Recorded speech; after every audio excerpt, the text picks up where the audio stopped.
Lilly and the rusty raconteur, their first night out in the city of Neverwinter.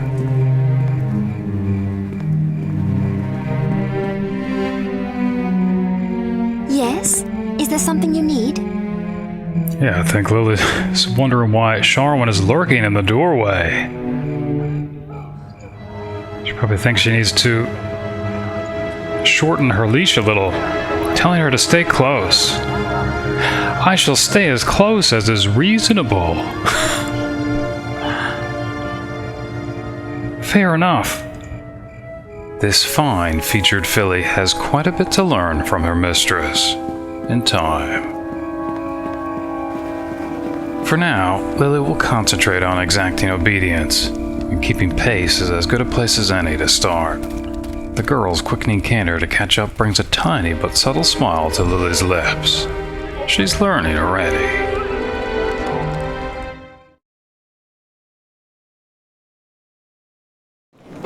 Welcome to the Moonstone Mask. Famous along the Sword Coast, this friendly establishment is named for the glowing moonstone-trimmed masks worn by its staff of beautiful females. It's a quiet and comfortable inn with a fest hall on the uppermost floor, and here on the ground floor where we are now, a large dining room. Its owner, Ophala Cheldarstorn, besides being acquainted with Lord Nasher, is also a member of the many-starred Cloak, a powerful band of wizards here in Neverwinter. Yet another reason Willie wants to meet her and make a good impression. Well now, welcome to the Moonstone Mask. I am Ophala, your host and purveyor of fine spirits and entertainment. Now, of course, as she just said, this is Ophala Cheldarstorn, the matron of the Moonstone Mask. I am especially happy to see that women are visiting. As you can see, it seems that men are more inclined to seek comfort here in times of crisis. Of course, she's a very important matron of the city. Postulate's hoping to get a room. She's going to be awfully polite. Wow, you are quite the charmer, aren't you? Ask away. Ask about the Moonstone Mask itself. It's a place of comfort and understanding that has different meanings to different people, so we have a wide variety of services. I can't expect you to understand if this is your first visit. Most of what goes on here is quite innocent. Most. Perhaps you'd be interested in partaking of our backroom areas. Or maybe you could be of use. No, I talk too freely. But of course, Ophala can trust Lilly. I suppose there's no harm in me telling you what I need. Maybe you can help, if you're good enough. You see, I'm an avid collector. My position here lets me hear about interesting things, and I occasionally hire people to get them for me. Currently, I want a few pieces of art liberated. The owners of them have made disparaging remarks about me, and I'd like to express my displeasure.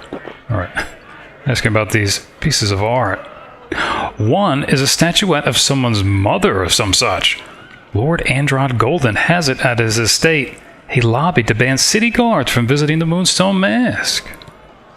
Another is a portrait of Sir Reginald Rumbottom III. His nephew, Lord Thoms Rumbottom, has repeatedly lobbied to have us closed down. He's a bit insecure, I think. That last is an urn stolen from me some years ago. The man that took it apparently got stuck here in the quarantine. Hodge is his name. If you agree, I'll tell you what I know about their whereabouts. Keep in mind that if I had exact information, I wouldn't need you. Alright. Of course, Lilly will do this for Ophala. Maybe she'll even get a discount on this room. Excellent. The Rumbottom estate is in the Black Lake district, while Androd maintains a home in the docks. Both are notoriously paranoid. Last I heard, Hodge may have been in Black Lake. No doubt he's fortified himself in some noble's home, but I don't know which. I'm not asking you to kill, just bring me the items. I'll reward you well. Alright. So now onto the business of a room. Well, we have many pleasant employees that are willing to offer their comfort and sympathy to you in this troubled time. They can cater to both men and women and are quite skilled at conversation, artful pursuits, and many other forms of diversion. The level of interaction must be agreed to by both parties, and there is the small matter of compensation for the time spent as well. Alright, but again, Lilly's not really entertaining the idea of indulging herself of the women of the house. It's more about privacy. And it sounds like it'll likely be, well, both expensive and possibly exclusive, which would be perfect. So asking permission. Very well. First, you'll need a writ from Oleff in the Temple of Tyr, certifying you're plague-free. Wow, it's awfully official. Just a precaution, you understand. Surprised you has to go to Oleff for that. Return to me when you have it, and I'll grant you a key, as well as take your 200 gold donation. Wow. That's even more than Sharwyn's fee. Pretty standard fare. Here's the paper. Oleff will recognize it. I'll make sure there's room in the back. Hurry back. A private room away from sick and squalid commoners is indeed exclusive and expensive, but Lilly will settle for nothing less. But the writ from Oleff, she hadn't realized the Tyrans were in the business of collaborating with houses of pleasure. Most interesting. Otherwise, a visit with the bartender, if that's him, in purple and olive trim. What? Or here's Gilles. I sense the stink of Tyr upon you. I hear that Oleff has you running errands. Maybe it displeases you. Care to hear an offer? It's a bit of a surprise. I think Lilly thought he worked here. But yeah, she doesn't want him wasting her time. Ah, you ain't so rude and rough. Are you what I need? Can you steal and kill? Or are you an indignant lackey of Tyr? We shall see. Look how he thinks out loud. The justice of Tyr has a sickening grip on this city. Talona would like to see something happen.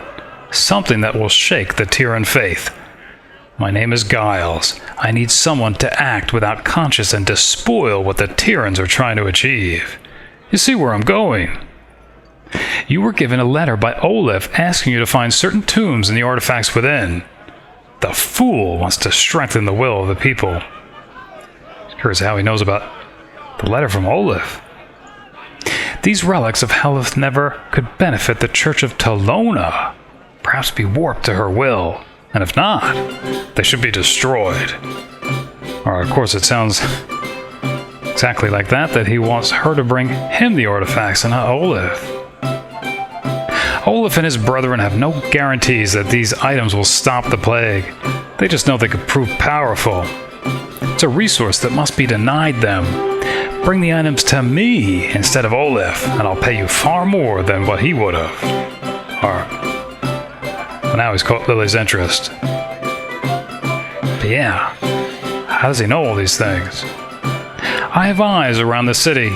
They say you carry a letter from Oleff, compelling his fellow Tyrans to let you pass.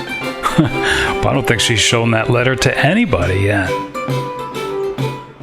What I don't know is whether you're helping for faith or just for the gold. If it's gold, I can offer more.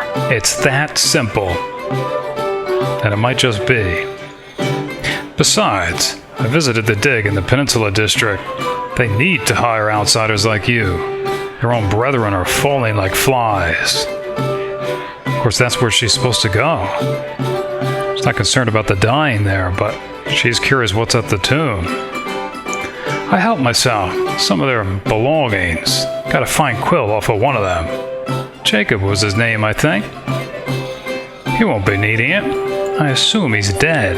He didn't react much when I rolled him over to go through his pockets. Alright, so he took Jacob's quill. Though I can't imagine it's worth very much. I think she wants to keep this door of opportunity open, though. The only question is, can she really trust Gilles to pay more, if at all? But I think she'll take that chance. She'll agree, but she's not necessarily going to bring them back to Gilles. We'll have to see. You understand how weak those fools are, how they don't appreciate you. I will treat you right. Bring me their holy artifacts. They'll be despoiled and twisted, Your evil intent is a welcome addition to our cause. She was hoping to maybe sample a glass of the local, like, sweet Neverwinter Nectar or black Neverwinter Icewine. Instead, she finds a follower of Talona, the Lady of Poison. Maybe she should abstain from drink for the night. On the other side of the room, she's not sure how she missed him to begin with. The Moonstone Mask, barkeep. Hail to ye!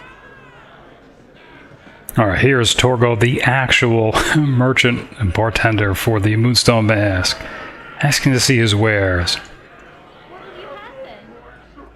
Lilly's heard of a Circlet of Persuasion, but not a mask. Torgo explains that knowledge to create these enchanted helmets was granted by Vhaerun, the drow deity of thievery, to his followers. Nice story, but she'd never suffer to wear a helmet. Other than that, he has some interesting poison-tipped arrows, but beyond Lilly's purse, even the mild variety. Surprisingly, though, not a single bottle of wine, spirits, or even ale. There must be a shortage, due to the quarantine. That, or maybe Graxx on his tour of Neverwinter alehouses, decided to stop here at the Moonstone Mask first before stumbling his way to the Trade of Blades. Whether her and Little Red have to celebrate their first night out with the refugee shelter's worst will have to be seen.